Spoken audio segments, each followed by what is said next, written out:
Okay, when everyone's got a nice place to sit, there's a few more people looking for the best spots. I can tell you the best spot in the house is right up here.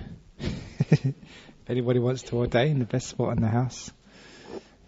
But this evening, like usual, I don't really decide what I'm going to talk about till the very last minute. And it was only when Albert reminded me that I'd just come back from pilgrimage.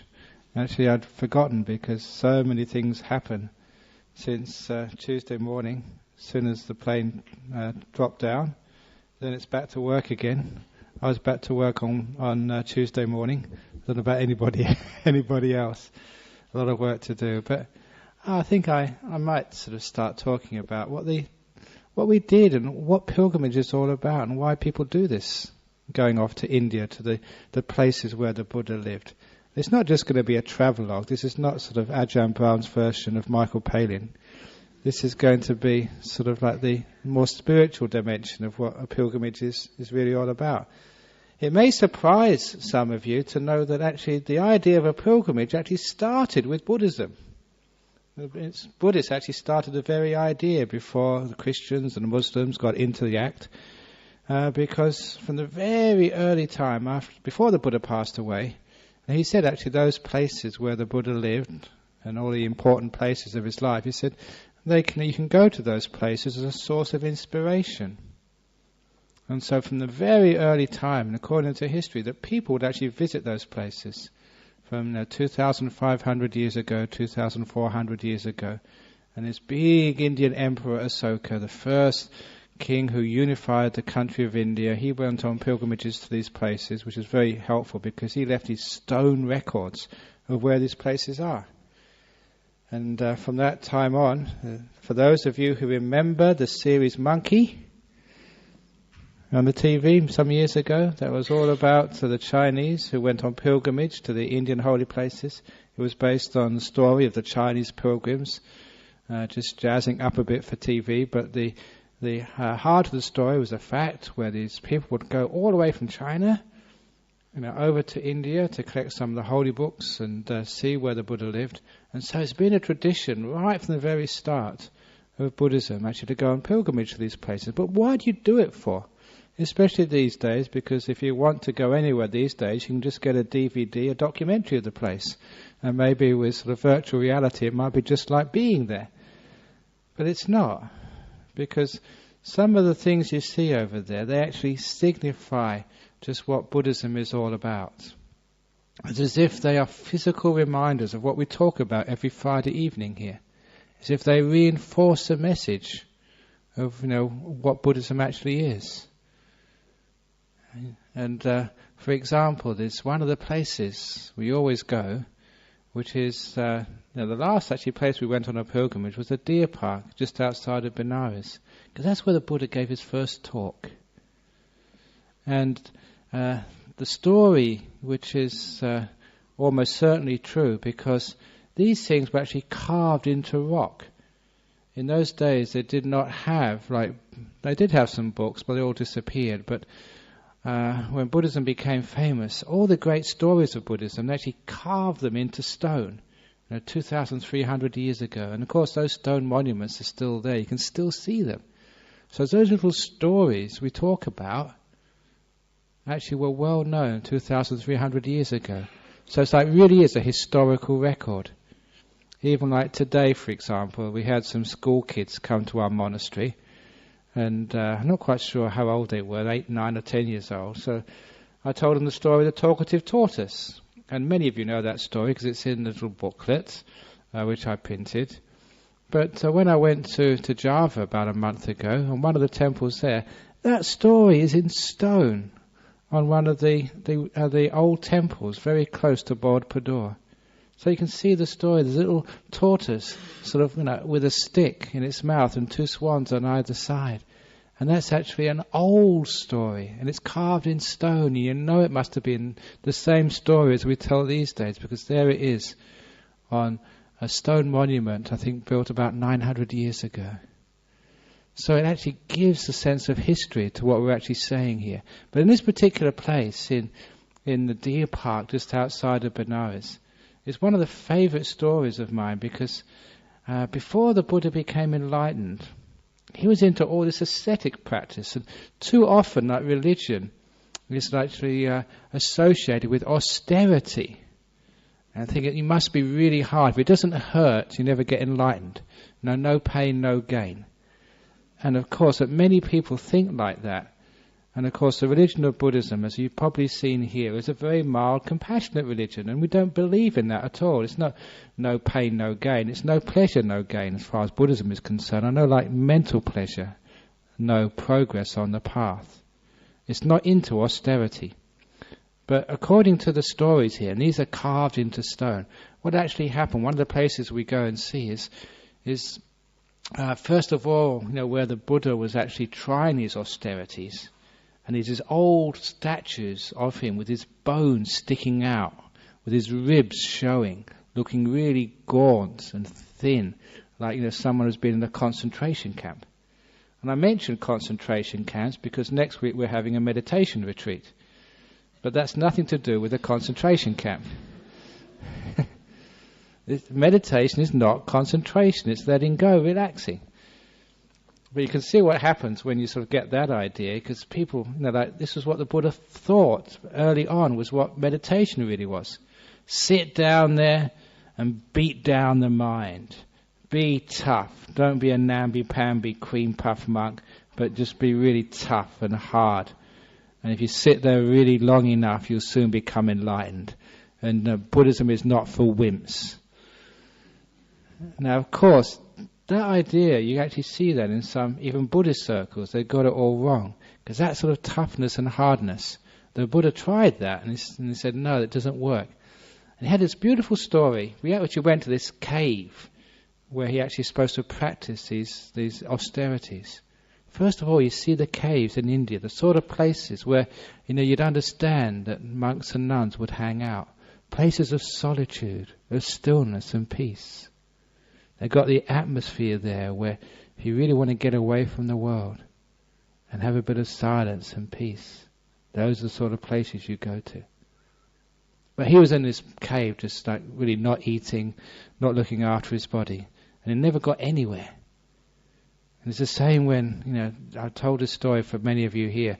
The first time I went to Malaysia, because there's many Malaysians here, from Singapore as well. First time I went to Malaysia, and all these meditators, they were complaining about something they called samadhi headache. Samadhi is the word for meditation. And they said, we suffer from meditation headache. But my goodness, what have you guys been doing? I never heard that term. In the monasteries in Thailand, where we used to do heaps and heaps of meditation, I never heard that term, meditation headache. Oh my God, what are you doing it for? Meditation is supposed to be relaxation, letting go, peace, stillness, kindness. If you want to have a headache, go back to work. Go and get married and have kids. I shouldn't say things like that. But this is actually supposed to be the opposite of that. Letting go, relaxing, it's supposed to be peaceful and happy. And it's because people are being too austere. And there's very few people can understand what we really mean by this, because we tend to actually to go in either two extremes. Either we're really ascetic and austere, we really go for it, no matter what. Or we just relax too much and indulge. And this was one of the first things actually you see in these pilgrimages to India. You see the Buddha taught the middle path, this middle way. And you can see the place where the first 5 disciples, they abandoned him. So, you've given up the path when he started eating properly. And they thought, no way you can get enlightened like that. And of course, the Buddha, the Bodhisattva, he was going to just think things out for himself. He was not going to follow others. He was not going to just be a sheep. He had to find out the truth for himself. And this was always an important part of Buddhism, from the beginning, in the middle, right to the end.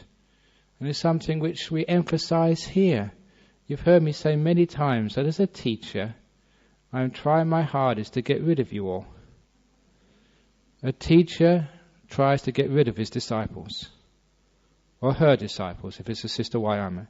We want you to be independent, so you know for yourself, so you don't need to come and listen to the teachings anymore. You understand, just like in a school or university. The lecturer wants to get rid of their students. And if their students keep coming back year after year after year to do the same course, that's a terrible teacher. So some of you have been coming back so often, I must be a terrible teacher. The point being here is, in Buddhism, in that meditation, you're not trying to sort of control people or make decisions for them or direct them. You're supposed to be empowering them, transmitting that knowledge, giving them understanding, just so you can be free, liberating people, not trying to control them. In the same way that the Buddha would not follow others, he would be independent, find his own way. And that is wonderful saying that the Buddhas only show the way. They only point what to do, encourage, but they can't do it for you. And so in the whole history of Buddhism, there has never been any dogma which says you must do this and you mustn't do that. So that's why we don't have any way of getting, excommunicating anybody. Doesn't matter what you do here, you'll never get excommunicated. We can't get rid of anybody. So no matter what happens. So everybody is accepted. Because we don't control, we want to sort of encourage. So there's no criticism, there's no blame, there's just encouragement, encouraging everybody to do the best they possibly can. And so the Buddha just went against the stream. He realized this is not working, let's try something else. So don't just be a little sheep and just follow everything which I say. And so you think, yes, we mustn't follow everything which Ajahn Brahm says. So we think things out for ourselves, we challenge.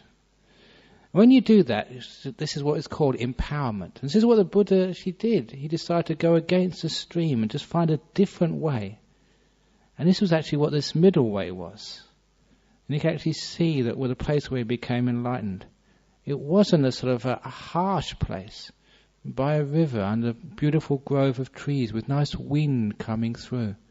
So this even centre here, we try and make it comfortable. We turn the fans on. It's not about torturing anybody. That's why we have chairs, so people can sit in meditation on a chair.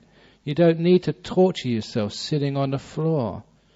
The idea is to keep the body comfortable, not indulge it. So we have chairs here, but we don't have lazy boys. That's not really quite a good idea in a temple. But we have like comfortable chairs.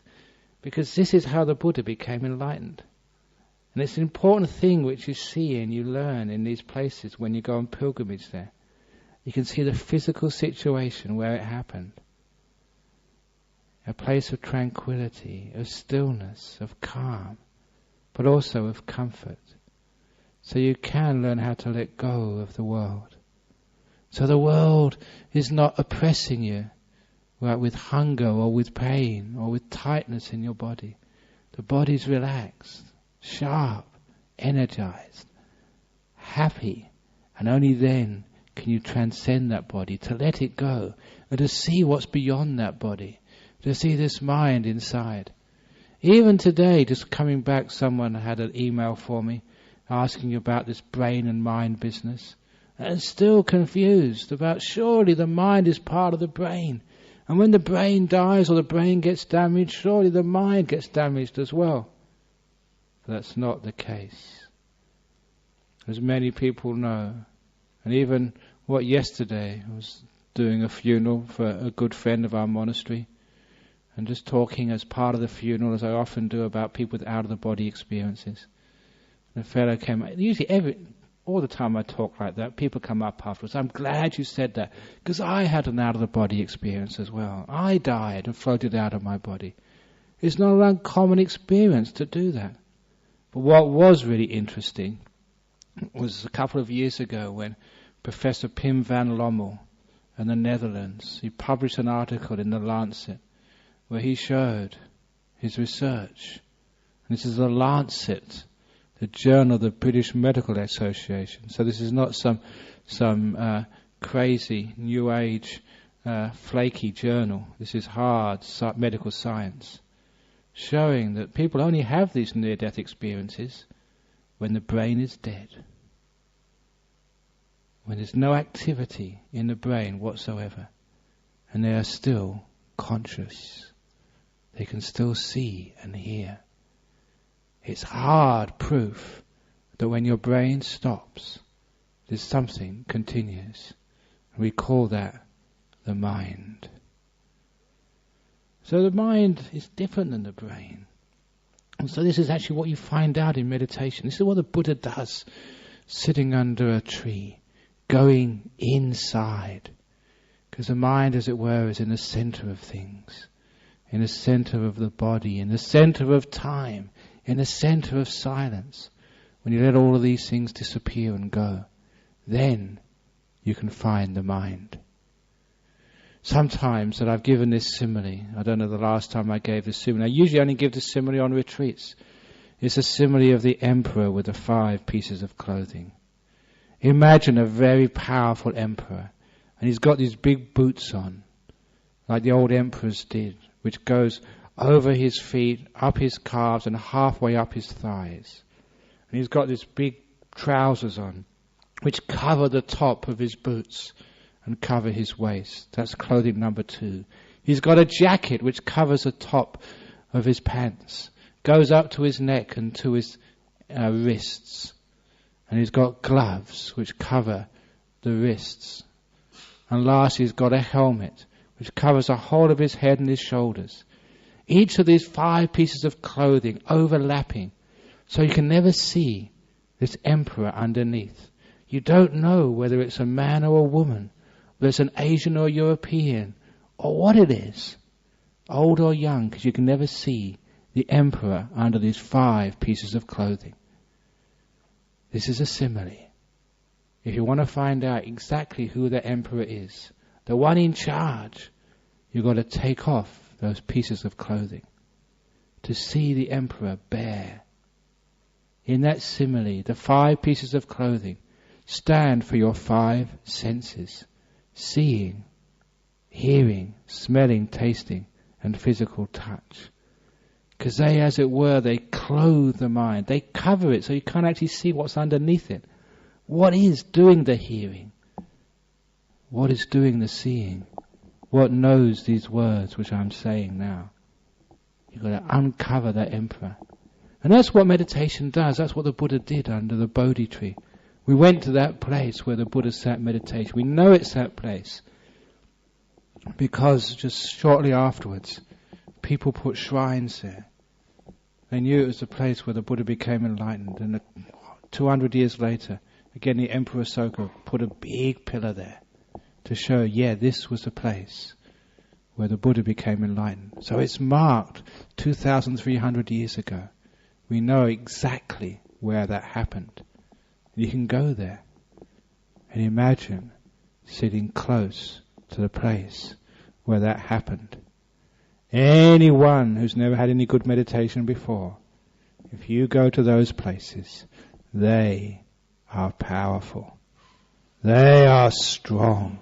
They are full of energy. People feel that. Places have got energy. And when you have good energy in a place, you can actually strip that emperor of its outermost clothing and find out this mind underneath. Find out exactly what makes you tick.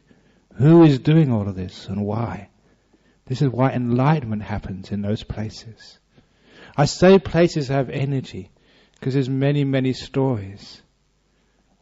Our monastery hall in Serpentine has got good energy. For years, monks have been meditating there. Great monks have done great things in that hall. And because of that, it has got atmosphere. Just like when I was a student.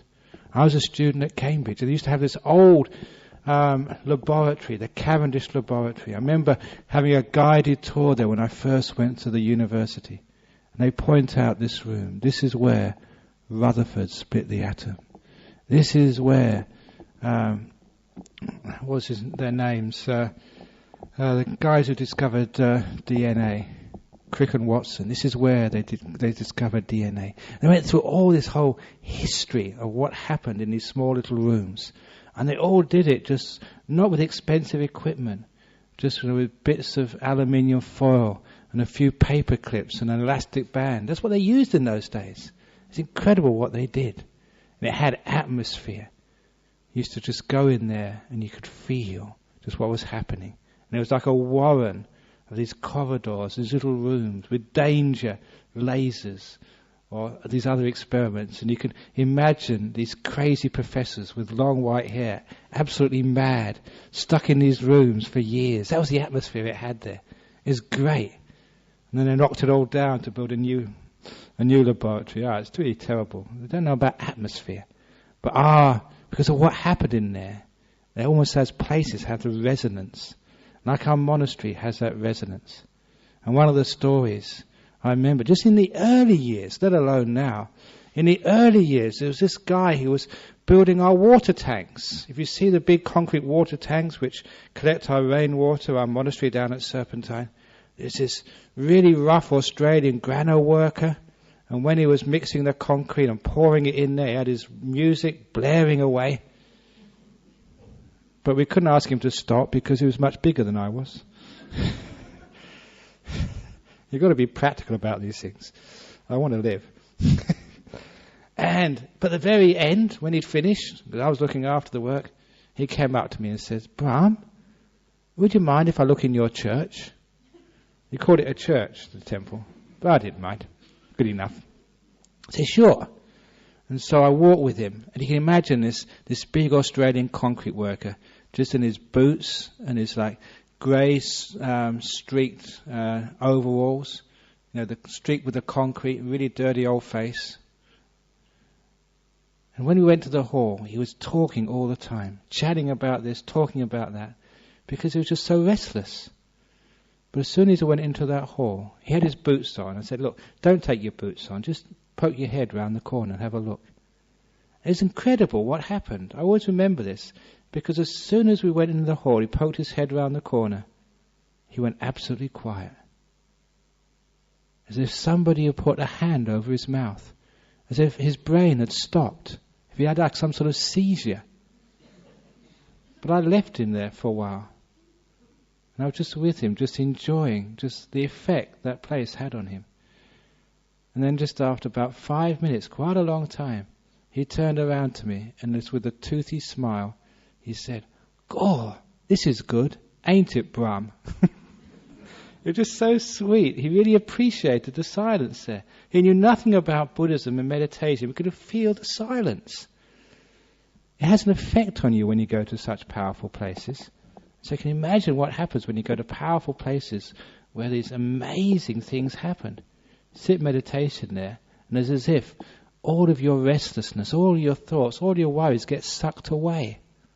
As if there's some vacuum cleaner in your brain which sucks away all your worries, all your past and futures, and just leaves you with silence. And you can understand that silence is the heart of what Buddhism is all about. The quietness of the mind. Every time you've meditated, you've felt that quietness. It's a happiness, it's a contentment, it's a sense of fulfillment, a sense of where everything is done. I was just this afternoon editing the last proof for my little booklet, Opening the Door of Your Heart. They're printing it in the US, so I've got to change all of the English words into American words. I can't have a football anymore, it has to be a soccer ball. A spanner is a wrench, and all these sorts of other little bits and pieces. And I was just reading that's one of the stories again, about just quietness and about, I've forgotten the story now, I was going to say it a few moments ago, but never mind. But when we actually, I'll remember it in a few moments when I stop thinking about it, because when you start thinking about it, you can never remember it. So I've got to go start thinking about something else, and I think, was planning to say a story in one of those books. But when you're actually really quiet and peaceful, and you actually understand the contentment, the beauty. This is what I was going to say. The story about wanting for nothing. Because there was a time when I was a monk in Thailand. And many of you know that monks of our tradition, we keep our rules very easily. Some people say strictly, but it doesn't feel strict. It becomes natural just to live like a monk. And one of the rules we have, we don't accept any money. So we're actually penniless. So sometimes, people say, you've done something for me. Is there anything I can do? And there's one thing you can do for a monk, which is allowable, that you can actually say, is there anything you need for a certain amount of money? And this happened to me once. Please don't do it to me again. Because what happened, I was in Thailand, I was a young monk. I'd helped someone with some service, and they came up to me afterwards and they said, Brahm, you've really helped me. Is there anything you need for 100 baht? That's like a Thai currency. It's only worth about, was it $3, $4? At that time, obviously, it was worth a bit more, about 25 years ago. And at the time, I was very happy before. I never wanted anything. But then he said, anything you want for about 100 baht. They usually say the amount of money, so there's no confusion. So I started thinking, and I couldn't really think straight away. And he was in a hurry. So we came to an agreement. He'd come back the following day, so I could have a think what I needed for 100 baht. So I went back to my room, in my hut, got out a piece of paper and said, what can I get for 100 baht? And I started writing things down. In about 5 minutes, 100 baht wasn't enough. And all the things I wrote down were suddenly incredibly important. It's not what I wanted. I actually needed these things. And after about 10 minutes, 5,000 baht wasn't enough. I had all this list of things, and I couldn't take anything off. And I soon realized what was happening. And I screwed up the piece of paper, threw it away. And the following day, I told that man, give it to the monastery, don't give it to me. He said, because I was so happy before you mentioned that. When I didn't have any money, I didn't want anything. Now you gave me all this opportunity, and it's never enough. And I realized something there with desire. Once you get it going, it's never enough. Whether it's 5,000 baht or $5,000 or $5 million, is it ever enough? Before I had that money, I wanted for nothing. You understand that word? To want for nothing? That's all I want. This beautiful nothing, this emptiness. When you want for nothing, you're the richest person in the world. So that's the other reason. To want for nothing is like a word, a phrase, which means you've got everything you ever want. And there's two types of people who've got everything they ever want. They're supposed to be filthy rich, but I don't think they've got everything they ever want. Or dirt poor, like the monks. And as a monk, you have everything you ever want. You want for nothing. Isn't that being rich? So this is actually some of the heart of Buddhism which you understand at these places. In that contentment, in that meditation, and in that feeling of these places in India, you get the understanding there that there is a wonderful sense of contentment in the beautiful simplicity of these places. You also go in these pilgrimages to the places where the Buddha actually lived. And the places where he hung out. And the places where he hung out, all those of you went with me, you could see just how peaceful, how remote they were. These beautiful caves up on the Vulture's Peak. These beautiful parks outside of the city. These remote places, so quiet and so still. You can understand that why a Buddha would stay in such places. There's one place in particular, one of my favorite places. It's called the Vulture's Peak. This big mountain with caves around it. Where we went there before dawn. To meditate before dawn. And to see the sun come up. Where the Buddha once saw the sun rise too. Where the mountains have hardly changed. I call that in a talk on Wednesday night in my monastery. I call that the Mecca, the Vatican, the holiest of holies of Buddhism. But there you don't see these walls which are so thick. You don't see a great vaulted roof. Actually you do see the vaulted roof, the stars and the sky, and the walls are just the mountains surrounding. It's a cathedral of simplicity, of emptiness, of nature. That's why I really feel it's a great monument to true religion. Not big churches and cathedrals and big mosques or big temples. I really think that misses the point of what religion is all about. We can build these big edifices, but we miss the point. The whole point of Buddhism, especially meditation, simplicity, contentment, having few things. What do you need in this world? It's not the buildings, it's the people, the peace, the quietness. That's what's important. That's why I like going to these holy places, because there's nothing there. That's why I call it the footprint of the Buddha. Just empty, still, free, liberating. Those places need no maintenance. I don't know how much it costs to keep the Vatican going. Those places are just so free and still. And it's incredible that no people like to go up those places. It's like my monastery. The first year, a couple of years when we went there and started building the place, visitors would come and see us and they'd say, "Where's the monastery?" "What do you mean? You're in it." "No, so where's the monastery?" I said, "It's here." What they really meant is, where's the building? Where's this great church or temple? Where's these big stone buildings with this big roof on it and big spires or whatever else you're supposed to have? And I said, "No, that's not the monastery. A monastery is the peace, is the stillness, the sense of contentment, the ease, the freedom. That's the monastery.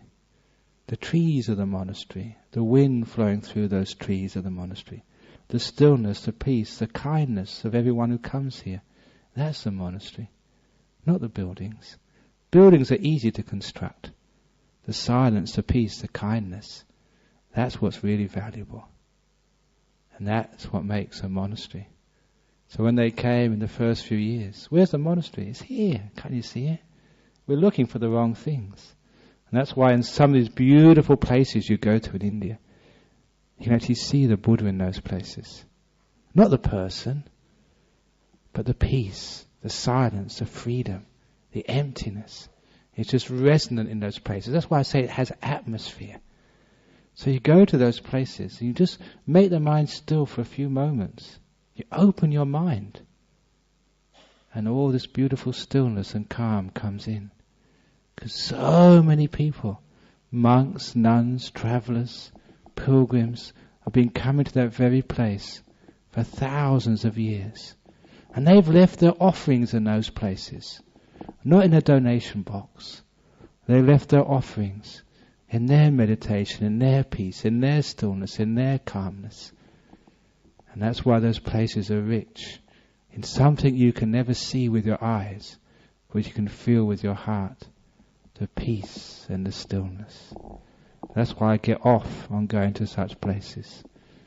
Even though it's tiring and it's hard work, it's very beautiful. Because it's inspiring what is at the heart of Buddhism.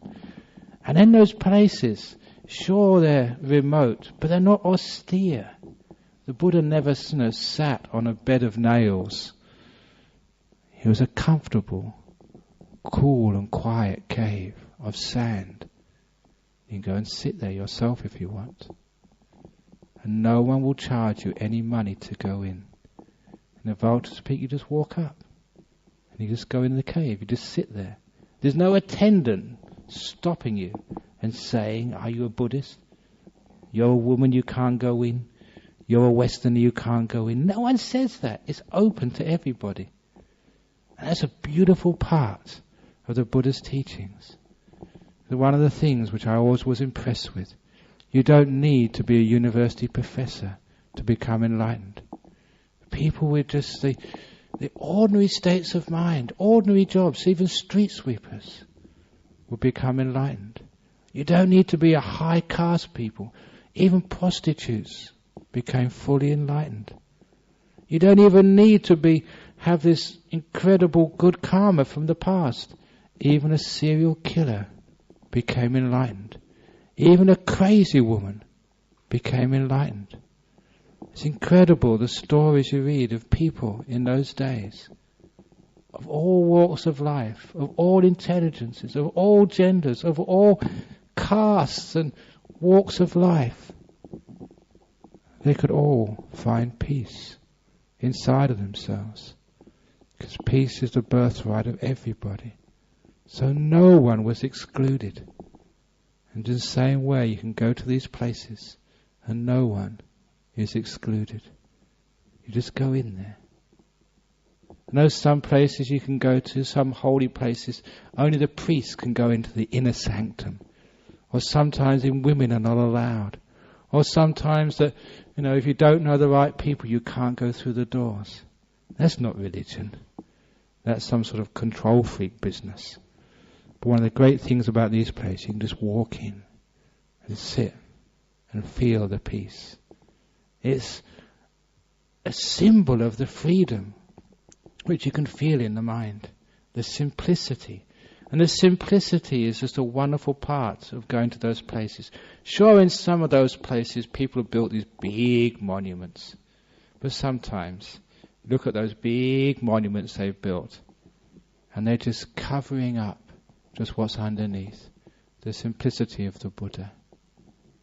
And there's still many of the simple places. Because one nice thing with monuments is they fall apart. And I like monuments falling apart. Because when they fall apart, they reveal what's underneath. The simplicity underneath. And sometimes you wonder why people build these big statues. Or they build these big temples. Or they build these great cathedrals. It costs such a lot of money to keep them going. Why can't we let them fall apart? When they fall apart, we understand that the buildings aren't the monastery. The edifices aren't the religion. The statues aren't the Buddha. They're the signposts which are pointing to something. I always tell people here, because a common question is, why do you bow to a Buddha? What's the point of seeing all these Buddhists, they bow? What are they doing? And of course, you're not bowing to a statue. You're bowing to what it represents. So like that story, when I first became a monk, people started bowing to me. And I had just come from England. I was a scientist. Sure, I was a meditator. I had faith in Buddhism, but some of the rituals I just couldn't accept. And so I told people, I said, look, you don't need to bow to me. You can bow to the Thai monks, but don't bow to me. I'm a Westerner. Please, stop. And then one of the Thai men who could speak English said, Venerable Sir, we're not bowing to you. We're bowing to what you represent. And as soon as he said that, I felt disappointed. I realised I actually did like people bowing to me.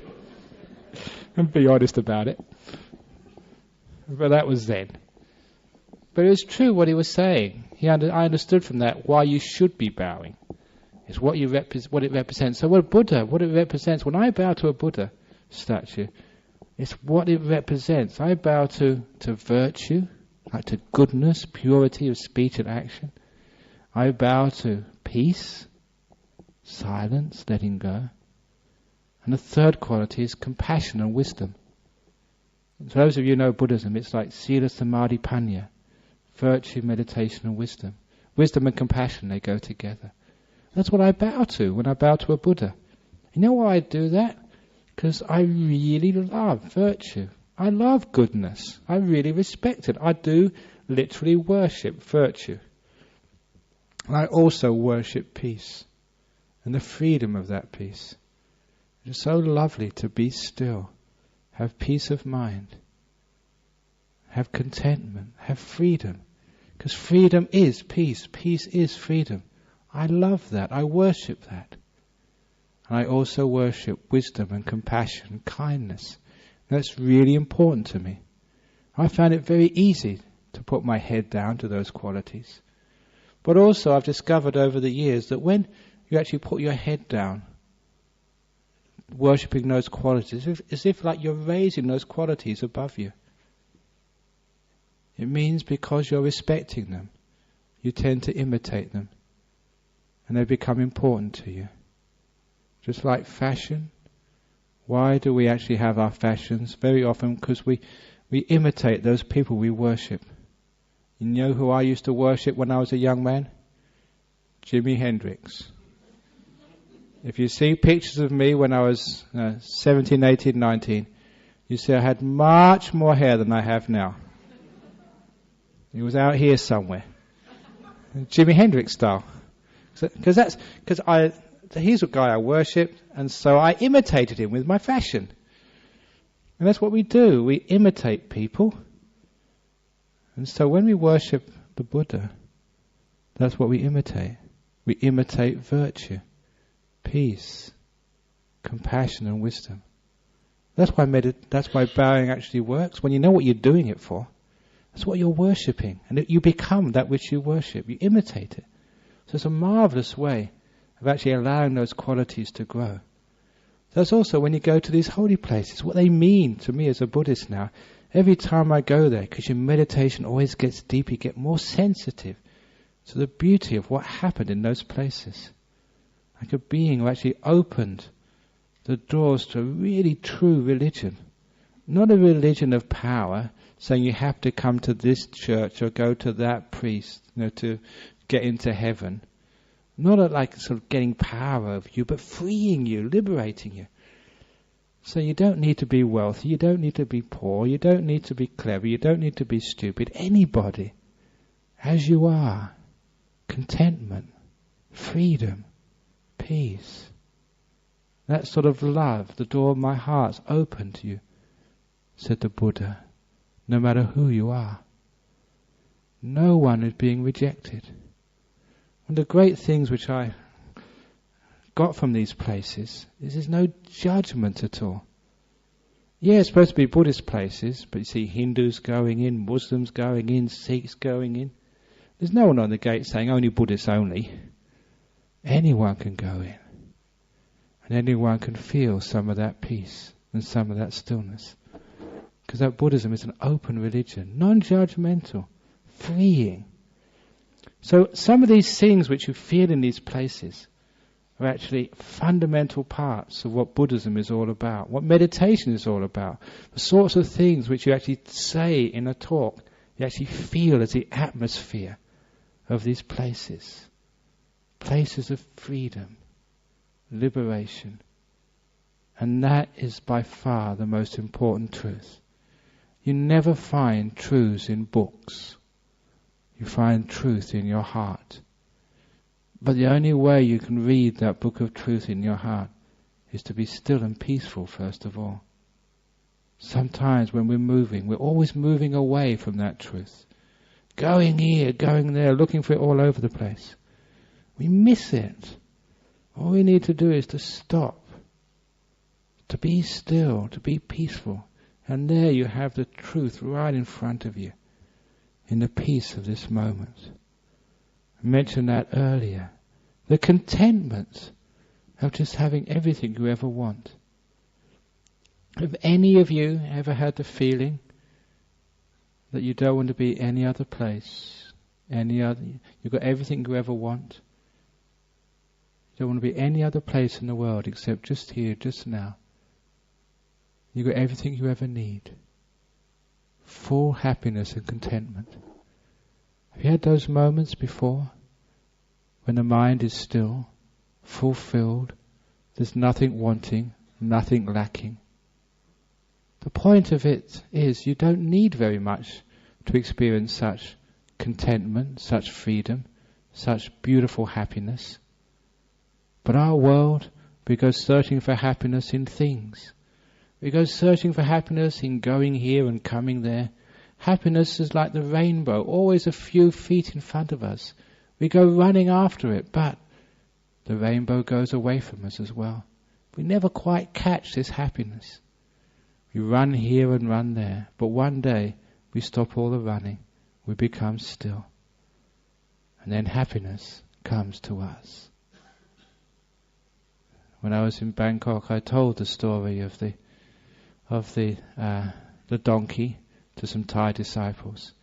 It's one of my favorite meditation stories. It's a simile which is actually not in the suttas, because this is an original Ajahn Brahm simile. Made it up myself. The donkeys in southern Europe. You know, anyone who comes from southern Europe, who's ever been to southern Europe, will see that In those days, maybe just after the Second World War, when they didn't have many vehicles, they used to use donkey carts to transport goods backwards and forwards. And even people would ride in the back of donkey carts. But these days, you very rarely see a donkey cart anymore, ever since Buddhism came to southern Europe. Because the donkeys, once they learned Buddhism, they learned how to catch the carrot. Because, as you know, that donkeys are very stubborn beings. And the only way they can get them to move is to tie a stick to their back. Maybe the front end 2 feet in front of their head. On the end of a stick is a string. On the end of a end of the string is a carrot. And they see that carrot. You can hit the donkey, they won't move. But they see a carrot 2 feet in front of them on the end of the string. And they'll move towards the carrot. But because it's tied to a string on the end of a stick, which is tied to their back, when they move forward, so does the carrot. Even if they run, the carrot runs at the same speed in front of them, because it's tied on a stick to their back. And that's the way they used to get carrots. They used to get donkeys to pull the carts. But of course, these days, now that donkeys know Buddhism, they know how to catch that carrot. I use this simile because sometimes that's like us. Happiness is just a little in front of us. We go towards it, and happiness goes in front of us, just like the carrot and the donkey. But for those of you who haven't been on one of my meditation retreats, this is how the donkey catches the carrot. It runs like hell after that carrot, as fast as it's ever done before. And that's actually what you've been doing. You've been running after that carrot really fast all your life. But where Buddhism comes in, is the donkey knows how to stop. He knows how to let go. So having run very fast, the donkey suddenly stops. What happens when you stop? The carrot goes further away from you. This is actually sometimes when I ask people to let go. Relax. Leave it all alone. Sometimes, even in meditation, it starts to go crazy. And if you don't have faith and confidence, you start running again, doing things. But if you just let go, that carrot goes further away than it's ever been before. But if you're still and patient, it goes so far away, then it starts coming back again. And the donkey doesn't need to do anything. Just be patient. You don't need to run. You don't need to go chasing carrots. You don't need to go chasing happiness. As soon as you stop, at first happiness goes further away than it's ever been before. And then it starts coming towards you. And soon it's at its usual place, 2 feet in front of you. But this time, it's coming at great speed towards you. And all the donkey needs to do at the right time is just open its mouth and catch the carrot. The carrot comes to the donkey. The donkey doesn't chase the carrot. And ever since Buddhism and meditation got to southern Europe and all the donkeys figured out how to catch the carrots, they couldn't use donkey carts anymore, so they had to use automobiles. And I think that's the reason why you don't see donkey carts very often in southern Europe anymore.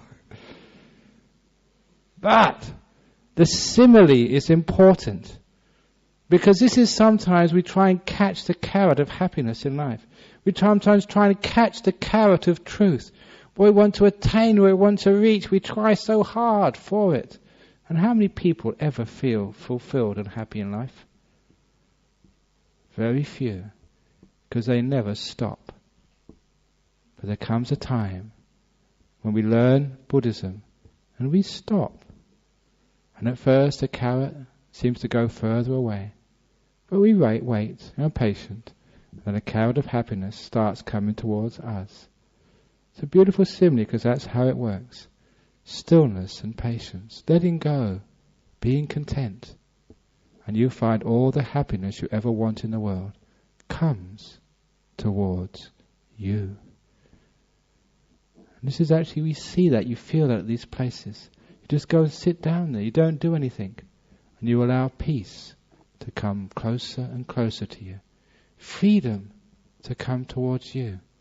Not fighting for it, but welcoming it. So these pilgrimages which you go to these places, you can feel in the atmosphere just what all these words are supposed to be pointing to. You feel the freedom, you feel the peace. You know that what happened there so many years ago is still happening there today. People are understanding what truth really is, what peace really is, what people aspire towards. What are you doing this for anyway? For truth, for peace, for freedom, for liberation, for happiness. And here you find it. When you go to these places, you take that back. The inspiration of the heart of all religions inside of you. Sometimes people argue about different religions, but when you look at the heart of religions, you see so much in common. One of my favorite quotes from the Christian Bible: "Be still and know that thou art God." It's in Psalms, apparently. Isn't that a beautiful way of meditation? Be still, shh, and don't move, and go inside.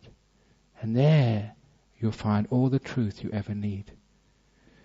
There you see the emperor underneath all of this, taking off the clothes of the body and the senses, which take you outside into the world. Instead, going inside into the mind, into stillness, into peace. That's where you find the truth. So those pilgrimages which you go off all the way to India for, they really are pilgrimages inside, to opening the doors of the heart, opening up the mind, to feeling and seeing and knowing what's actually inside of you. And of course the result of that, the result of enlightenment, is not some sort of selfishness or just not being of use to the world, because too often people say, oh, if you're so calm and peaceful, what use is that to other people? There's so many things to do in the world. There's so many problems, so many things to solve and to heal. The point is that once you're still and at peace, that's where your power comes from. I've often taught from experience that compassion arises from peace, that love comes from freedom, that when you have that inner peace and that inner freedom, that's the source of compassion and wisdom. Without that inner peace, you might think you're being kind, but there's too much self-investment in what you're doing. The less you have, the more you can give to the world. And this is actually, you can see this, what the Buddha did. After his enlightenment, he just taught, helped and served. 45 years. You can see the effects of that. Sometimes people look at this particular tradition. It's called Theravada. So the Mahayanas quite offensively call it Hinayana. It's supposed to be the selfish tradition. We're supposed to be just in for our own enlightenment, not care about other people. But for those of you who've been watching us over all these years, we work so hard for other people. We do so much for others. Actually, I should mention this. You know that fundraising we did for the tsunami victims? We've joined in with my group in Singapore, the Buddhist Fellowship, because they were also doing a project as well. And so we combined our resources. And the Buddhist Fellowship, I think they're still in Sri Lanka at this moment, finalizing to build 500 houses in the south of Sri Lanka to offer to the people who've lost theirs. So the money we raise there, the money we raise in Sri Lanka, in Singapore, is going for 500 accommodation units. That's your money. That's our money. That's our gift. The trouble is we don't put it in the papers. Other people do. But that's what you did. So you can see just the compassion, the hard work which we are doing. This is not a selfish path. It's a hard working path. That's the path of the Buddha. But you can only do that when you've got that place of peace, that stillness, and that compassionate wisdom which comes from the stillness. So that's why the Buddha worked so hard. That's why the true compassion needs that base of stillness and wisdom first of all, which you get in the emptiness of your heart. And you have all the love in the world. Love doesn't come from doing things. Love comes from stopping. And then it goes out to help in the world. So this is a part of Buddhism. You can see that. Just what the Buddha did when you go to those places. You can feel the kindness, the energy of that world. And you can also feel it now. It's in your hearts in this moment. Because the real pilgrimage is a pilgrimage of the heart, of the inner journey. It's just these places far away, they resonate with that inner journey. The church is not the building. The church is what happened inside. And wherever people practice kindness, wherever people practice stillness and peace, there is the place where the Buddha stands. There is a holy place. Wherever there's kindness, wherever there's peace, wherever there's wisdom.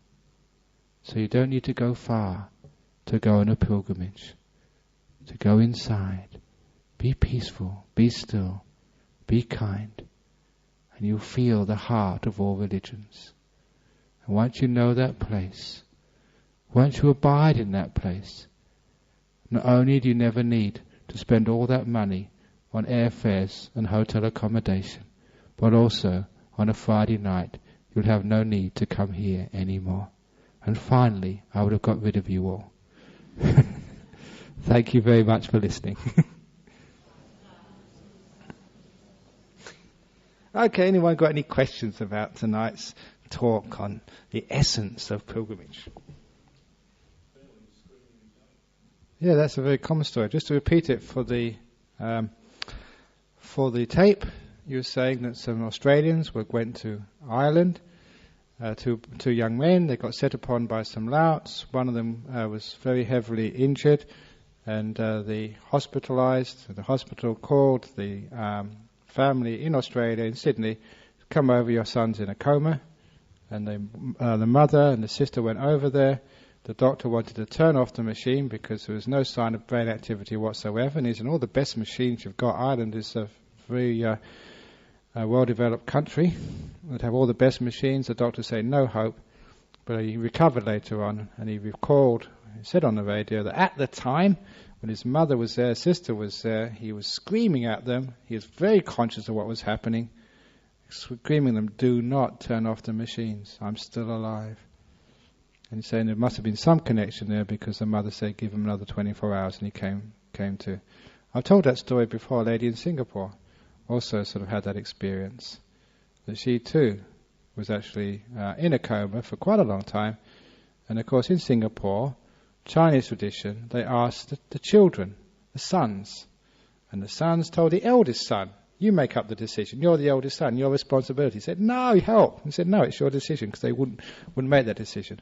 And at the time, she was hearing the whole conversation, but she could not respond. As far as the doctor was concerned, there was no sign of brain activity at all. And again, she did the same. She was begging her son, look, I'm still here. Don't turn it off. And interestingly, that he did the same thing, give her another day. And in that day, she started to move, and she regained full consciousness and full command of, over a long time, to get command of over her body again. But she goes around just like any other person, can walk, talk, everything. It's fascinating and very true, happens many times, that people who think the brain and the mind are together, there's too much evidence to say no.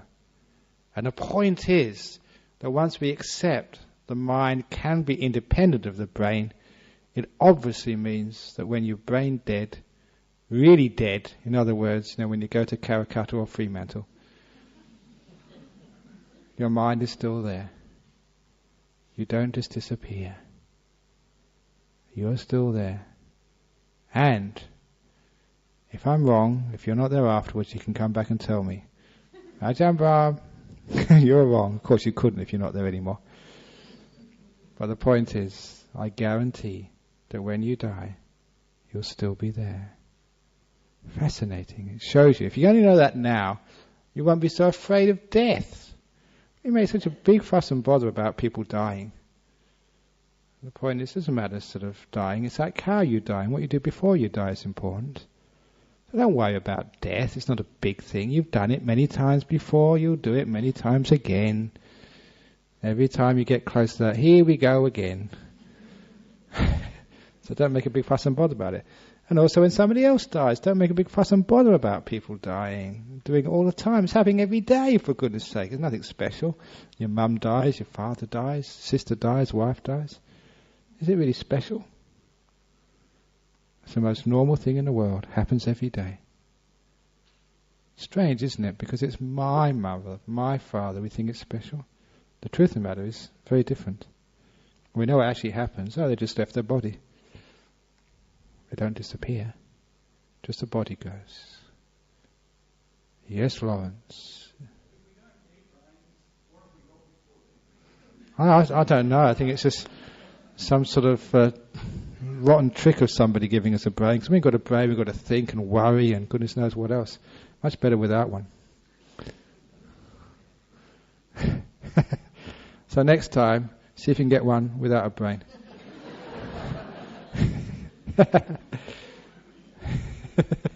Only joking. Okay, I think that's long enough now. I've gone over time. So thank you for coming. Oh, announcements. We've got a few announcements to make before you go off. Off you go, announcements.